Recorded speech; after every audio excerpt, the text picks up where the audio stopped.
저는 추리 소설이나 추리 영화 같은 것을 좋아합니다. 그렇게 안 보셨나요? 추리 소설이나 추리 영화를 보면 뛰어난 탐정이 사건 현장에 가서 범인을 찾아낼 만한 단서들을 찾아내는데요. 보통 사람들은 그냥 무시하고 지나갔던 것들을 뛰어난 탐정은 그걸 예리한 눈으로 발견을 하는 것이죠. 그래서 그 조그마한 단서, 정말 조그마한 흔적들을 가지고 범인이 어떠한 사람이었는가를 찾아내는데 아주 기가 막힙니다.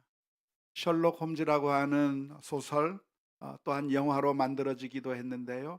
이 셜록 홈즈의 그 모습을 보면 참 대단합니다. 그 사람의 모습을 한번 쫙 보더니만 이 사람이 어디서부터 왔는지, 무엇을 하다 왔는지, 어떤 사람인지, 옛날 직업이 뭔지 다 추리해내는데 그걸 다 맞추는 모습을 보면서 정말 대단한 추리력을 가진 사람이다라고 하는 것을 보면서 감탄하곤 하는 경험이 있습니다. 그런데 이 세상에 하나님이 계시다고 하는 사실, 하나님이 계실 뿐만 아니라 온 세상을 하나님께서 다스린다고 하는 그 흔적들이 온 세상에 아주 널리 퍼져 있다고 하는 사실을 알고 계십니까? 이 세상을 바라보면서 하나님이 계시구나. 이 세상을 돌아가는 그 모습을 보면서 정말 하나님이 살아계시고 다스리고 계시는구나 하는 것을 볼 수가 있는 것이죠. 하나님에 대한 단서들, 하나님에 대한 흔적들은 셜록 홈즈와 같이 이렇게 뛰어난 탐정들만 알 수 있는 것이 아니라 누구라도 다 알 수 있는, 너무나도 누구에게나 분명하게 보여지는 흔적들이라고 할 수가 있겠습니다. 왜냐하면 하나님께서 이 세상에 하나님의 자취들을 많이 남겨놓았기 때문이죠. 하나님의 지문이 온 세상에 다 찍혀 있기 때문에 그렇습니다. 그래서 이 세상을 바라본다고 한다면 정말 하나님이 계시구나. 이 세상이 돌아가는 것을 보면 정말 하나님께서 온 세상을 다스리구나 하는 그 사실을 우리 모두가 다 알게 될 것이라고 믿습니다. 이 세상에 하나님에 대한 흔적들이 너무나도 많이 있기 때문에 그런 것이죠. 마치 무엇과 같은가? 마치 우리 엄마의 흔적과 같아요. 집에 들어가면 엄마가 있는 것이 느껴지죠? 아이들이 집에 돌아오면, 밖에 있다가 집에 돌아오면 엄마가 집안을 지키고 있고 엄마가 집안을 잘 꾸미고 있다고 하는 사실을 아이들은 금세 알아차립니다. 왜냐하면 엄마가 있는 그 흔적들이 집안 전체에 다 있어요. 손이 안 간 구석이 없이 집안의 모든 부분에 그 엄마의 손자국, 엄마의 흔적들, 땀이 다 배어 있기 때문에 그런 것이죠.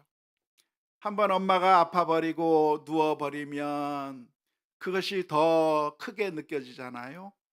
잠시 아파서 쓰러져 있을 때 엄마의 빈자리가 너무나도 크게 느껴지는 겁니다. 싱크대에 모든 음식 처리가 안 된 것들이 쌓여져 있는 것이고 모든 것들이 다 엉망진창이 되어 있는 모습이 금세 나타나는 거죠. 엄마가 잠깐 아파버리면, 엄마가 잠깐 힘들면 그 모든 것들이 엄마가 없으니까 이렇구나라고 하는 것을 금세 알게 되는 것과 마찬가지라고 할 수 있는 것이죠.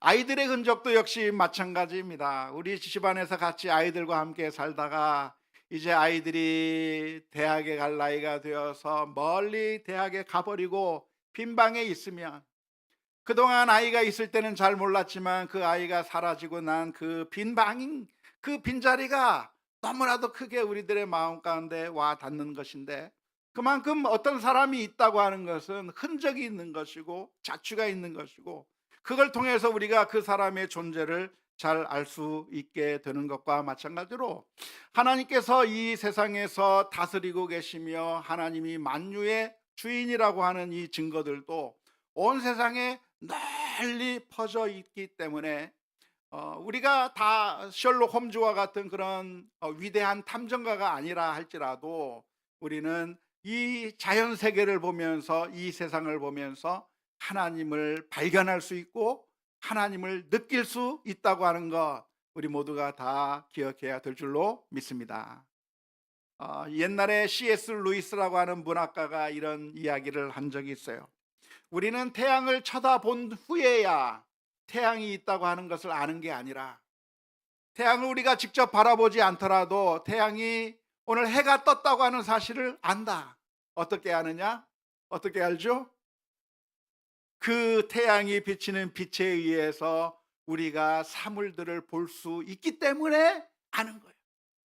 내가 눈을 들어서 태양이 진짜 떴나 안 떴나 그 태양을 찾아보고, 태양을 보고 나서야 태양이 있다고 하는 걸 아는 것이 아니라, 그 태양빛에 의해서 우리가 사물들을 보고 우리가 활동하는 그걸 보면서 오늘도 해가 떴구나 라고 하는 것을 알게 되는 것처럼, 우리가 이 세상에서 살아가는 것은 어떻게 살아갑니까? 하나님께서 계시고 하나님께서 이 세상을 운행하시고 하나님께서 다스리시기 때문에 그 하나님의 법칙 안에서 우리가 살아가게 되는 것이죠. 그래서 우리가 이 세상에서 이렇게 살아가는 그 모든 것들이 어떻게 가능한가? 하나님의 빛 아래에서, 하나님께서 비추어 주시는 그 빛 아래에서, 하나님께서 운행하시는 그 법칙 아래에서 우리가 이 세상에서 살아가는 것이기 때문에, 우리가 하나님이 계시고 하나님이 만유의 주인이라고 하는 사실을 잘 알 수 있을 것이라고 믿습니다. 오늘 우리가 살펴보고자 하는 이 시편은 다윗이 쓴 시편으로 알려져 있는데요. 시편 19편 1절 말씀에서 이렇게 표현하고 있습니다. 하늘이 하나님의 영광을 선포하고 궁창이 그의 손으로 하신 일을 나타내는도다. 다윗은 하늘을 바라보면서 하늘이 저기 있구나, 그렇게만 생각한 게 아니에요. 다윗은 저 하늘을 바라보면서 하나님의 영광을 본 것이죠. 하나님이 다스리고 있구나, 하나님이 창조하신 세계가 펼쳐지고 있구나, 이 세상이 어떻게 돌아가는가, 하나님께서 다스리고 있구나 라고 하는 자연 만물을 바라보면서 하나님을 경험하게 된 것이죠. 우리가 우리 주변에 있는 모든 것들을 바라보면서 하나님을 느끼게 되고 알 수 있는 것입니다. 왜냐하면 모든 것들이 어쩌다 보니까 우연히 생겨난 것이 아니라 하나님의 세심한 손길로, 하나님의 섭리와 계획 가운데, 하나님의 그 오묘하신 지혜 속에서 이 세상을 만드시고 운행하시기 때문에 우리는 이 세상의 모든 것들을 보면서 하나님이 계시구나, 하나님이 운행하고 계시고 하나님이 다스린다고 하는 그 사실을 날마다 또 한 번 발견하고 또 한 번 발견하는 우리 모두가 다 될 수 있기를 주님의 이름으로 축원합니다. 안타깝게도 우리들이 하나님의 증거를 보면서도 마음의 문을 닫아버린 사람이 있습니다. 하나님이 안 계시기 때문에 하나님이 없다고 말하는 것이 아니라, 하나님께서 보여주신 그 수많은 증거들을 보면서 그 증거들에 대해서 눈을 닫아버린 것이죠. 의도적으로 하나님이 없다고 생각하는 겁니다. 의도적으로 하나님의 증거가 아니고 자취가 아니라고 마음의 문을 닫아버렸기 때문에 보지 못하는 거예요. 그렇게 마음의 문을 닫아버린 사람에게는 아무리 확실한 증거를 가져다 주어도 알 수가 없는 것이죠. 만민이 다 똑같이 이것은 누구다라고 분명하게 말을 하고 있는데, 나는 모르겠다고, 내 눈에는 안 보인다고 그렇게 말하는 양심에 화인 맞은 사람들이 존재하는 것과 마찬가지로, 이 세상에 하나님의 증거가 분명함에도 불구하고 사람들 가운데는 하나님의 증거에 대해서 일부러 눈 감아버려서 하나님이 없다고 말하는 사람들이 있다고 하는 것은 너무나도 안타까운 일이라 하겠습니다. 그런데 우리가 하나님을 부인한다고 한다면, 하나님을 의도적으로 부인한다고 하는 것은, 그것은 우리 자신에게 아주 큰 손해입니다. 왜냐하면 생명의 주인이시며 온 세상의 주인이신 우리 하나님에게서부터 떠나 있는 것이, 그것이 불행이기 때문에 그런 것이죠. 하나님이 계신데 그 하나님을 외면해 버리고 인정하지 않고 그 하나님에게서부터 떠나 있다고 하는 것, 생명의 근원이신 하나님에게서부터 떠나 있으면 죽음을 의미하는 것이고, 행복의 근원이신 하나님에게서부터 떠나 있는다고 하는 것은 절망을 의미하는 것이기 때문에 그렇습니다. 우리가 하나님을 의도적으로 부인하는 것은 마치 무엇과 같은가? 엄마가 있는데도 엄마를 인정하지 않고 엄마와 아무런 관계를 하지 않는 그런 어리석은 것과 똑같다고 할 수가 있을 것 같아요. 배가 고프면 엄마한테 가서 엄마 배고파 하면 뭐가 나와요? 뭐가 나와요? 맛있는 게 나와요. 그런데 엄마가 있는데도 배고픈데 얘기를 안 해. 괴로운데도 얘기를 안 해. 속상한 것이 있는데도 아무 말도 안 해. 내가 가서 이야기하면 안아주기라도 하고, 내가 가서 이야기하면 등을 두드려 주기라도 하고, 나를 위로해 주시고 나에게 힘을 주는 엄마가 있음에도 불구하고 마치 엄마가 없는 것이라고 생각해서 혼자 외로이 있는 것처럼 어리석은 것이 없는 것이죠. 이와 마찬가지로 하나님은 어떤 하나님이신가? 우리를 사랑하시는 하나님, 우리를 사랑하시사 하나밖에 없는 아들을 십자가에 내어주시기까지 그 어느 것도 아깝지 아니하시고 우리를 가장 소중하게 여겨서 우리를 위해서 모든 것을 다 희생하신 그 하나님 앞에 나와 하나님 앞에 아뢰고 하나님 앞에 도움을 부탁하고 하나님과 교제가 있는 것이 중요할 텐데, 그것을 하나님을 부인해버리고 홀로 외로이 인생을 걸어간다고 하는 것이야말로 어쩌면 인생의 가장 어리석은 모습이라고 할 수가 있을 줄로 믿습니다.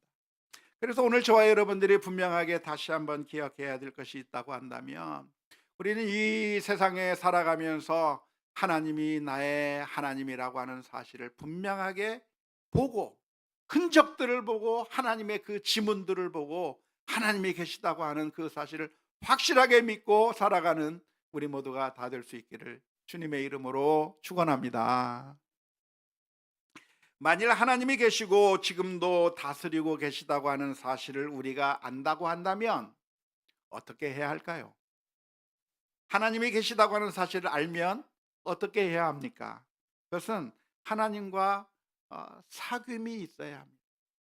하나님이 계시다고 하는 사실을 아는데 하나님과 아무런 사귐이 없다고 한다면, 하나님의 하나님 되심을 우리가 누리지 않는다고 한다면, 그건 하나님을 안다고 말할 수가 없는 거예요.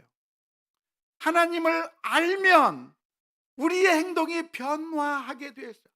하나님을 알면 하나님과 교제해야 되는 것이고, 하나님의 그 풍성함을 우리가 누려야 되는 것이고, 하나님의 그 풍성한 혜택을 우리가 체험해야 되는 것이죠. 그래야 하나님을 안다고 말할 수 있는 거예요. 집에 들어왔어요. 그런데 집에 엄마가 있어요. 아, 집에 엄마가 있구나. 그렇게 지식적으로 아는 게 아는 건가요? 아니요. 집에 엄마가 있다고 하는 사실을 알면 엄마에게 말을 해야 되는 거예요. 배고프면 배고프다고 이야기해야 되는 거예요. 속상한 일이 있으면 속상한 일이 있다고 말을 해야 되는 거예요. 그래서 엄마와의 그 생생한 사랑의 관계 속에서 그 엄마됨의 그 축복을 누려야 되는 것이죠. 일부 때 이렇게 했더니 왜 아빠 얘기는 안 해요? 아빠는 뭐 한 게 있어야죠. 농담입니다. 아빠한테도 가서 얘기해야 되는 거예요.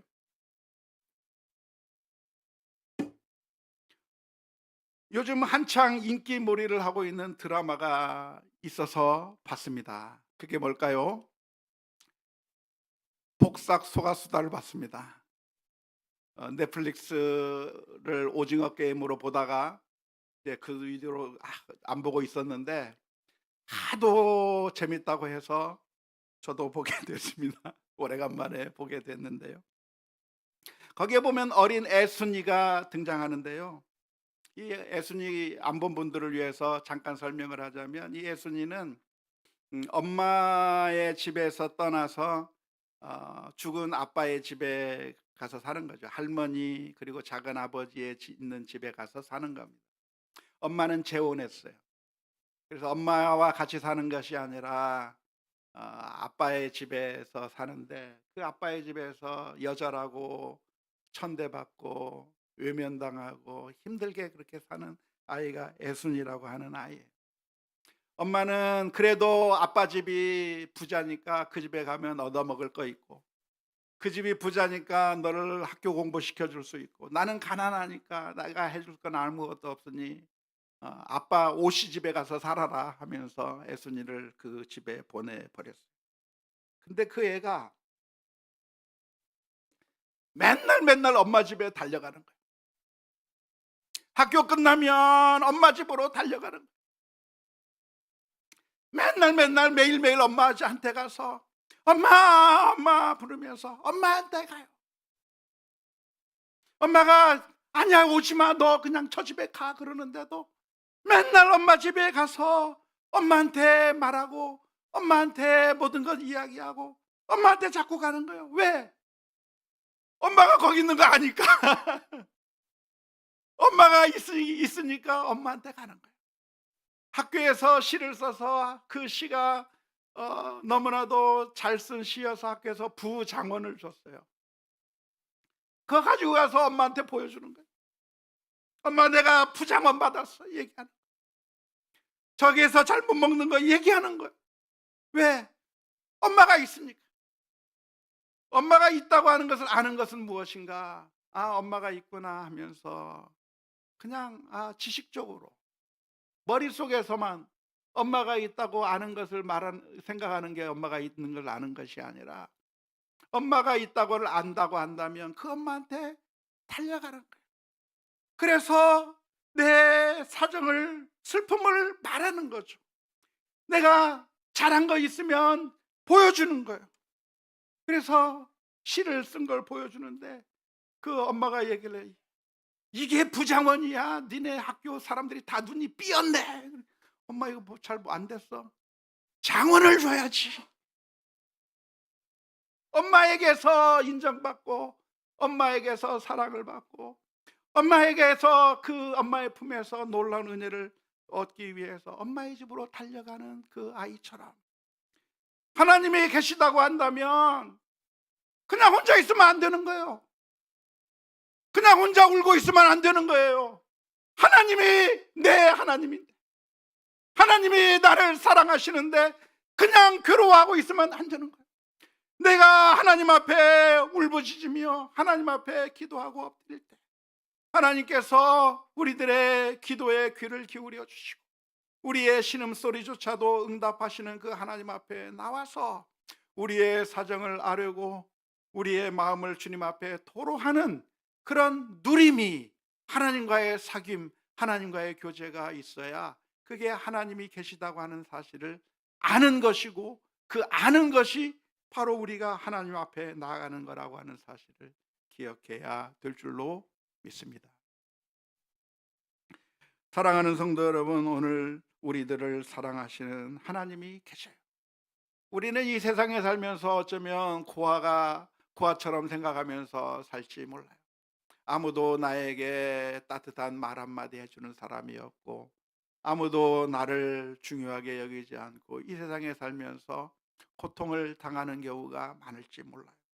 하지만 우리를 정말 사랑하는 하나님이 계십니다.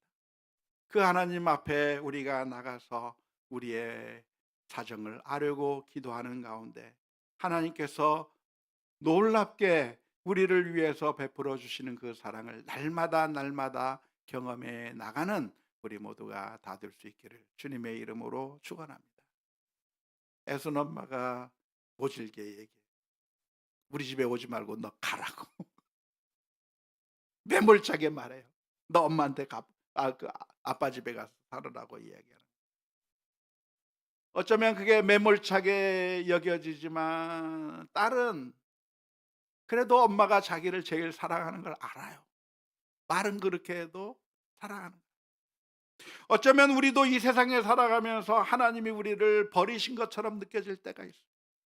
기도해도 응답되지 않는 것 같고, 우리가 그 어떤 상황 가운데 있어도 하나님께서 우리를 외면하시는 것 같은 것처럼 느껴질 때가 있어요. 하지만 우리가 반드시 기억할 것이 있다고 한다면, 하나님은 어떤 분이신가? 우리를 가장 사랑하시는 우리의 아버지 되시는 하나님이라고 하는 사실을 기억하면서 하나님과의 깊은 사귐, 하나님과의 깊은 누림이 있는 우리들의 삶이 되어야 될 줄로 믿습니다. 어떻게 우리는 하나님과의 깊은 사귐을 가질 수가 있겠습니까? 하나님이 계시다고 하는 것을 어떻게 우리가 누릴 수 있습니까? 첫 번째는 조금 전에 말씀드린 것처럼 기도하며 하나님 앞에 나아가는 것입니다. 하나님은 어떠한 하나님이신가? 하나님은 우리의 기도를 외면하시는 하나님이 아니에요. 하나님께서는 우리의 속사정을 아시고 우리를 위해서 가장 좋은 것을 주시기 원하시는 하나님이시기 때문에, 우리의 신음소리조차도 듣기를 원하시는 하나님이시기 때문에 하나님 앞에 기도하며 엎드려야 하는 것이, 그게 바로 우리가 하나님의 하나님됨을 누리는 것이라고 말할 수가 있겠고요. 또 하나의 길이 있는데, 그것은 무엇이냐면 하나님의 말씀에 귀를 기울이는 것입니다. 오히려 기도보다도 훨씬 더 중요한 것이 있다고 한다면 하나님의 말씀에 귀를 기울이는 것이 훨씬 더 중요해요. 우리가 이야기하는 것도 반드시 중요한 것이고 반드시 해야 할 일이지만, 그런데 일방적으로 하나님 앞에 말해버리고 끝내는 것이 아니라 하나님께서 우리들에게 무슨 말씀을 해주시는가를 들어야 되는 것이죠. 기도가 곧 대화인데, 하나님의 말씀을 우리가 직접 들으면서 묵상하면서 하나님께서 우리에게 원하시는 것이 무엇인가, 하나님께서 기뻐하시는 것이 무엇인가, 하나님의 마음이 무엇인가를 발견해야 되는 것이죠. 그래서 그 말씀 가운데 거하는 것, 그게 바로 하나님을 누리는 것이라고 말할 수가 있겠습니다. 오늘 읽은 시편 19편 7절에서부터 11절의 말씀에 보니까 이렇게 기록합니다. 여호와의 율법은 완전하여 영혼을 소성시키며 여호와의 증거는 확실하여 우둔한 자를 지혜롭게 하며 여호와의 교훈은 정직하여 마음을 기쁘게 하고 여호와의 계명은 순결하여 눈을 밝게 하시도다. 여호와를 경외하는 도는 정결하여 영원까지 이르고 여호와의 법도는 진실하여 다 의로우니 금 곧 많은 순금보다 더 사모할 것이며 꿀과 송이꿀보다 더 달도다. 또 주의 종이 이것으로 경고를 받고 이것을 지킴으로 상이 크니이다. 다윗은 하나님의 말씀을 사모했어요. 하나님의 말씀을 읽고 묵상하면서 이 말씀이 나를 살리고 있구나, 이 말씀이 나를, 내 영혼을 소성시키고 있구나, 송이꿀보다도 더 달고 금보다도 훨씬 더 소중한 말씀으로 여기며 그렇게 그 하나님의 말씀을 듣는 것을 아주 소중하게 여긴 것이죠. 이 말씀은 그냥 성경 말씀을 단순히 읽는 것과는 차원이 다른 것입니다. 우리가 지금 성경 일독을 하면서 매일매일 성경을 읽어 나가고 있는데 성경을 빨리 읽고 해치우는 게 그게 목적이 아니에요. 성경을 읽고 해치우는 게 나 읽었다라고 하는 도장 찍는 게 문제가 아니라, 이 말씀을 읽으면서 하나님께서 내게 들려주시고자 하는 그 하나님의 마음이 무엇인가를 발견하기 위해서 묵상해야 되는 거예요. 하나님의 뜻이 무엇인지, 하나님께서 기뻐하시는 것이 무엇인지 깊이 묵상하면서 하나님의 마음을 알아가는 것이 중요해요. 단순히 말씀을 읽는 것이 아니라 그 말씀을 묵상하면서 하나님께서 나로 하여금 어떻게 살기를 원하시는가, 하나님께서 우리에게 원하시는 것은 우리를 위한 하나님의 계획이고 우리가 잘 되기를 원하시는 하나님의 뜻이기 때문에 그 말씀을 깊이 묵상하는 것이 중요할 줄로 믿습니다. 이 시를 쓴 다윗은 어떤 사람이었는가? 다윗은 언제나 하나님의 뜻을 묵상하면서 살았습니다. 과연 하나님께서 무엇을 나에게 원하시는가를 늘 질문해 보면서 그 하나님의 뜻에 따라 살려고 최대한의 노력을 한 거예요. 그래서 사울이 자신을 죽이려고 할 때 그 사울을 향해서 내가 원수를 갚아버리고 사울과 대적해서 그래서 내가 승리하기 위해서 노력한 것이 아니라 사울을 죽일 수 있는 순간에도 하나님의 말씀 가운데 하나님의 뜻을 기억하면서 사울을 죽이지 않는 결단을 내리게 된 것입니다. 전쟁하러 나갈 때도 역시 마찬가지였습니다. 전쟁하러 나갈 때 하나님, 이 전쟁을 제가 나가야 되겠습니까? 나가지 말아야 되겠습니까? 하나님께서 가라 하면 가고 나가지 말라 하면 나가지 않고 하나님의 뜻에 순종하려고 하는 그런 삶을 살았던 것이죠. 그리고 가장 놀라운 결단이 무엇입니까? 그의 마음 가운데 성전을 짓고자 하는 열망이 있었지만 이것은 누가 봐도 다 거룩한 일이고 누가 봐도 다 의로운 일인데 하나님께서 말씀하시기를 너는 성전을 짓지 말라고 말씀하셨을 때 그 자리에서 멈춘 거예요. 내 뜻을 앞세우는 것이 아니라 내가 하고 싶은 대로 하면서 하나님의 뜻을 거기다 꿰맞추는 것이 아니라 하나님이 내게 무엇을 원하신가를 깊이 묵상하면서 하나님의 말씀에 따라 철저하게 순종하는 삶을 사는 그런 삶을 산 것이라고 믿습니다. 원하기는 우리 모두가 다 우리가 하나님이 계시다고 하는 사실을 알고 그 하나님의 계심을 우리가 누리기 원한다고 한다면 매 순간순간마다 하나님의 말씀을 묵상하면서 그리고 하나님의 마음이 무엇인지를 발견해 나가는 가운데 날마다 주님의 뜻대로 순종해 나가는 우리 모두가 다 되어야 될 줄로 믿습니다. 우리가 왜 죽어갑니까? 영적으로. 그것은 말씀이 우리의 영혼을 소성시키는 것인데 말씀을 보지 않고 읽지 않고 묵상하지 않기 때문에 우리의 영혼이 죽어가는 것이죠. 왜 우리의 영적인 굶주림이 생깁니까? 자꾸만 말라갑니까? 그것은 영혼의 양식이신 하나님의 말씀을 우리가 깊이 읽고 묵상하면서 영혼의 양식을 먹지 않기 때문에 그래요. 육신의 다이어트는 늘 실패하는데 영혼의 다이어트는 자꾸 해요. 그러면 안 돼요. 우리가 하나님의 말씀을 늘 묵상하면서 이 하나님의 말씀이 우리를 살린다고 하는 그 사실을 기억하면서 하나님과의 깊은 영적인 교제가 있어야 될 줄로 믿습니다. 하나님께서는 우리를 사랑하시기 때문에 우리와 교제하기 위해서 저 높고 높은 보좌를 버리시고 이 낮고 낮은 땅에 오셨습니다. 하나님은 우리가 찾아가면 찾아갈수록 자꾸만 도망가 버리는 하나님이 아니라 우리와 함께 하시기 위하여 하늘의 영광을 다 버리고 우리 곁으로 오셨어요. 우리와 함께 하시기 위해서 우리에게로 오신 그 주님이 바로 우리의 주님이신데 우리들의 매일매일의 삶 가운데서 하나님이 계심을 인정할 뿐만 아니라 그 하나님과의 깊은 교제, 기도하며 묵상하에 나가는 가운데 우리들의 삶 가운데 늘 하나님께서 주시는 새로운 힘과 소망이 넘쳐날 수 있기를 주님의 이름으로 축원합니다.